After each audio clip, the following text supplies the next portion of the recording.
All right, everybody. So, kind of came up with a subject that I wanted to discuss with, new business owners, and that is going to be white labeling. So, for some of you, it's an old subject. For some of us, it can be a new subject. But what white labeling, really is just taking somebody else's product where now we get to put your brand on it. White labeling is like there is nothing at all new. Like, man, if you have a fan in your house, or like most of the things that you'll have in your house that have a different brand name on it, it's white labeled from something else because somebody else has a better way of marketing it, or they have a demographic that they know that they can sell this to. Like, so it's kind of like a cohesive relationship, right? Where somebody else is like, hey, I'll let you take all the glory for, saying you own the product and everything else, as long as I know I'm getting paid. So, white labeling has a lot of different benefits in that way, and across a multitude of different industries. We can go from software, health and fitness, supplies, car parts, like anything you can think of, the beauty products. Most of the stuff that we look at is white labeled, so it's kind of like one of those that you don't have to go out there and reinvent the wheel. You can take somebody else's perfectly created product and, market it to the demographic that you actually see that it'll suit the best, right? Or sometimes you'll just be introducing a product that everybody else already knows about, they already like, but now just with a different name, and they can actually get behind another story and support that, right? Because that's what generally sells things. It's story. Um, how much do they like you? So, with that being said, is we've got some business owners out there that already have a product. They've already got something that they're doing, right? Like, I don't care if you're just out there painting curbs, and you say, yeah, white labeling a product would do nothing for me, right? But hey, it could be whether you have a stencil type or, something like that, or man, just new secure mailboxes. You're already talking to people at the curb level, right there at their doorstep, talking about painting their curbs. You might be able to find a vendor of mailboxes that'll allow you to call that your brand. And, now you have something else to tie in. You're really there just to paint curbs. But why not make the money if it's available? The exact same thing if you're a fitness, trainer or guru or something like that, and you're telling people about your meal preps. Like, man, you might white label a container just for selling that, right? Because you're already selling the recipes or, whatever else it is. But white labeling just opens up doors for you to be able to make money and create that, to be able to create that opportunity to make money, I should say,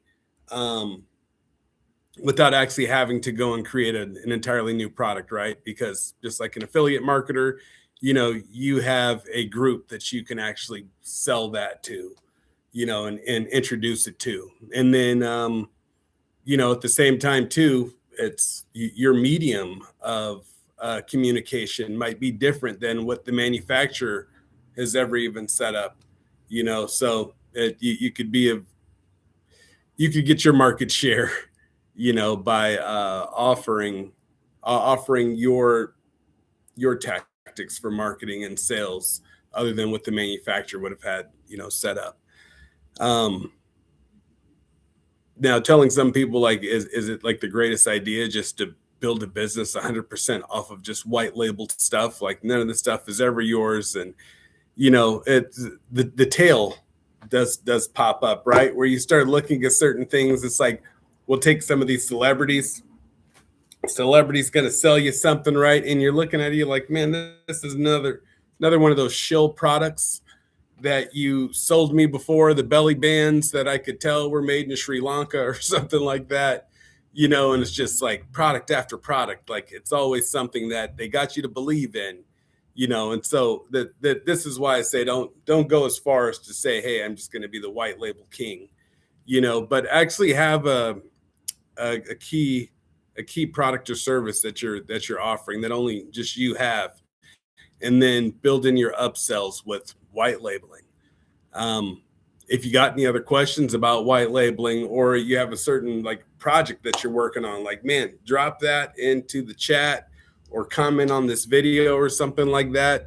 I'd be happy to send you some extra information, about like where you can get the best white labeling resources, or like, man, even if you don't like plan on white labeling and you just want to wholesale another product and you feel like you can remarket that brand a lot better, but you want to know how to get a hold of that product, right? So, I mean, and I'm saying that because I want you to think about like TikTok markets, where people are just taking products that they think are cool and shooting their own commercial.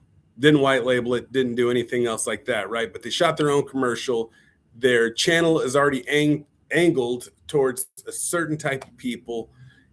Sometimes it doesn't take a whole lot to build that up, and sometimes it does. Sometimes you might take an entire year to build an audience and then find an appropriate product that you can sell to that audience that you custom aggregated for yourself. And I'll even be able to show you like where to find the free tools to figure out how much you could make off of your audience, because that's kind of like, it's where it starts as well.